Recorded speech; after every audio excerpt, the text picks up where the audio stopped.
to Jillian's Island. I'm Jillian Kushner. Here we are. Suddenly it's sunny, this weird weather, and I want to start off this episode because of the news that dropped this morning. Rest in peace to the artist Prince, passed away, and gotta give him that little honor right now. So, aside from that, let's dive right in. This episode is solely about the spring game. As you guys know, the spring game was cut in half, which was made things a little bit difficult as far as analyzing the team. But I'm going to do part one is about quarterbacks, and there's some running backs thrown in there. But first part is about quarterbacks. Second part of this is going to be all about everything else. All right, so first question. Again, sorry if I'm butchering names. PII11HB, I don't know. Sorry. Which QB will get the most reps and have most success with this new system? I hope Shane Buechele gets the most reps. It doesn't really matter what this system is. He is the only true quarterback, which I've said. Tyrone Swoops is not a quarterback. Gerard Hurt is not a quarterback. Tyrone had 2 interceptions in this game. You can say, oh, it wasn't his fault, blah, blah, blah. He had 2 interceptions. That's what matters at the end of the day. Tyrone went 4 of 16, and Buechele went 22 of 41. That's a quarterback who throws the ball, had 41 pass attempts.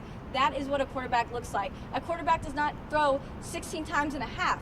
You throw more than that. That is what a quarterback does. You throw the ball. Tyrone had 71 yards, and Buechele had 299 yards and 2 touchdowns. He also had a 65-yard pass. That is a quarterback, my friends. That right there is what Texas needs. This guy, he's got it. I have faith in him. He can throw the ball. He's a quarterback. So that's it. He's the quarterback. Slimmy BKT. What is the story with Kyle Loxley? Why no reps at quarterback? It's funny because you actually asked this before the spring game even happened. It's like you knew what was going to happen. Kyle Loxley, I don't know. I actually feel bad for this kid. He was supposed to play in the second half. Obviously, we didn't get a second half. I'm kind of starting to worry that he's going to transfer, in all honesty. There's a lot of frustration there, and that shows in the tweet, which I'm going to talk about later. But I don't know why Tyrone played as much as he did. We've seen this guy. We've seen him for 2 years. I know how Tyrone plays. I didn't need to see him in the spring game. You know, like I said, he had 16 pass attempts. He split the game with Buechele, and he had 41 attempts. But why wasn't it just Buechele and Kyle Loxley? Why weren't we seeing those two? We're supposed to be seeing new things in the spring game. I've seen Tyrone Swoops. I've seen him. Seen a little bit too much of him. Didn't care to see any more of him. Let another guy play. There's no reason that Kyle Loxley was being sat out until the second half. And it's just a shame because now we didn't get to see him. And that really sucks.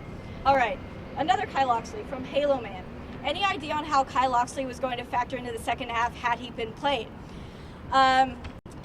I've never seen this guy play. I cannot say, and that's unfortunate because I really wanted to see him play. You know, I think this would have given staff and fans a feel for how he is as a player because we don't know what he looks like. It would have been really great to see him play. The staff only seen him in practice. This is a real game opportunity, or as close to a real game as they're going to get for a while. I really wish we would have seen him play. The second question Halo Man had, how will Kirk Johnson's return impact the Warren/Foreman repetitions/dynamic playing time? Okay, y'all got on me about saying there weren't any beasts in the backfield, and I have slightly changed my answer to that. I believe in Chris Warren. I do. This spring game, I was like, this kid's good, all right? He's good. He had 101 yards and a touchdown. I hope he's named starter. Starter's just a formality. We all know we're going to see both of them. Foreman played really well, too. Deontay Foreman had 73 yards and a touchdown. That doesn't mean he's not good. But Warren, man, that kid has speed. Like, that is, ooh, he is fast. And I think that is the running back Texas needs to go to. And as far as Johnson goes, like, factoring into this, I'm not really sure because, like I said before, we haven't seen much of him.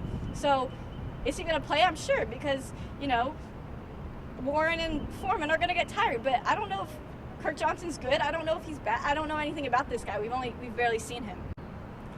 Game of Throws asks, what was the response within the program from coaches and players to the tweet sent out by Loxley after the game, and what is his future here, if any? I don't know about the response he got. I have no idea what people in the program think. I just know the response that I had to it, and, for those of you who don't know, the tweet said something like, why did I Why did I have my mom waste her money on a ticket to fly out here when I wasn't even going to play the second half, or whatever, something along those lines. And he has a great point. You know, you have to think about that. These guys have their families flying out here, and then when they don't play, when you cancel the second half of the game, I would be pissed. I don't blame Kyle Loxley at all, and I think right now Texas needs to mend this relationship because they're going to lose him. He's going to transfer, and I don't blame him if he does, because right now they've ruined this relationship, and this is on part of the coaching staff. They need to mend this if they want to keep Kyle Loxley. If they don't care about him, then don't do anything, and he'll go on. He'll transfer somewhere. But I don't blame him for getting upset. I would have been just as upset. All right, from CS, he says, "Hi, Jilly. Can you answer my question? Which QB looked the best Saturday, and who will win the NBA championship?" Okay, thanks. Well, this is obvious, both of these questions. Shane Buechele looked the best, and the Warriors are going to win the NBA championship. Done deal. I don't need to elaborate further. All right, TextX75 asked me, "Is there a QB controversy?" No controversy, because there's an easy choice. There's only one choice, and that is Shane Buechele. Could have been Kyle Loxley, but I don't know what he plays like. Second question from TextX75, "And do we have enough incoming bodies to shore up the defensive line depth and talent?" To this, I'm saying the D-line issue last season wasn't with depth. There was players there. It was about coaching. These guys they just don't seem to care. That's how I see it. They didn't care. They're kind of get complacent. They're like, they don't care to win. They don't fight hard. They don't do anything. And I can't tell you if the D-line's going to be better because it was a spring game. It wasn't that competitive. I didn't see that much of the D-line. But I think last year's issue is that they just didn't care enough. Plain and simple. They just got complacent. They got lazy.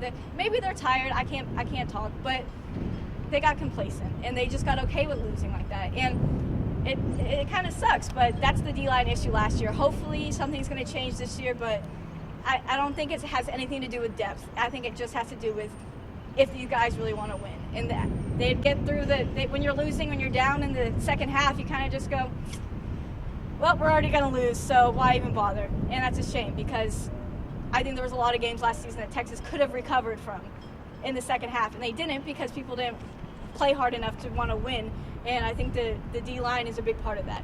So with that question, we are done with part 1, and tune in for part 2.